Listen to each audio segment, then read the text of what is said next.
বিশ্বকাপে আবারও সৌদি আরব ঝলক 2022 সালে আর্জেন্টিনাকে হারিয়ে ফুটবল বিশ্বকে স্তব্ধ করে দিয়েছিল তারা। এবারও সে একই বার্তা, বড় নাম দেখে ভয় নয়, লড়াইটা হবে সমানে সমান। সাবেক বিশ্ব চ্যাম্পিয়ন উরুগুয়ের বিপক্ষেও দীর্ঘ সময় এগিয়ে থেকে আরেকটি অঘটনের স্বপ্ন দেখেছিল সৌদিরা। শেষ পর্যন্ত উরুগুয়ে হার এড়ালেও সৌদি আরব আবারও প্রমাণ করলো বিশ্বকাপের মঞ্চে তাদের কখনোই হালকাভাবে নেওয়ার সুযোগ নেই। ডেস্ক রিপোর্টে থাকছে বিস্তারিত। গত বিশ্বকাপে আর্জেন্টিনাকে হারিয়ে তাক লাগিয়ে দিয়েছিল সৌদি আরব। এবার নিজেদের প্রথম ম্যাচে সাবেক বিশ্ব চ্যাম্পিয়ন উরুগুয়ের মুখোমুখি।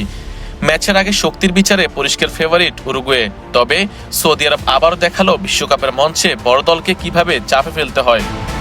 প্রথমার্ধে বেশ গোছানো ফুটবল খেলা সৌদি আরব পুরস্কার পেতে সময় লাগে 41 মিনিট। কর্নার থেকে ভেসে আসা বল দুরন্ত হেড করেন হাসান আল তাম্বাকতি। রুখে দিলেও বলটি নিজ নিয়ন্ত্রণে নিতে ব্যর্থ হন উরুগুয়ের অভিজ্ঞ গোলরক্ষক ফার্নান্দো মুসলেরা।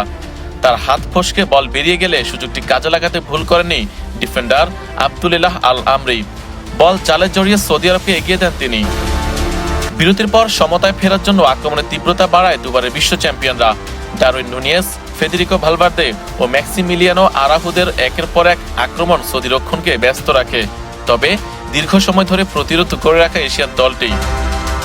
ম্যাচে 70 মিনিট পার হওয়ার পরও 1-0 গোলে পিছিয়ে ছিল উরুগুয়ে। কয়েকটি ভালো সুযোগ তৈরি করেও গোলের দেখা পাচ্ছিল না তারা।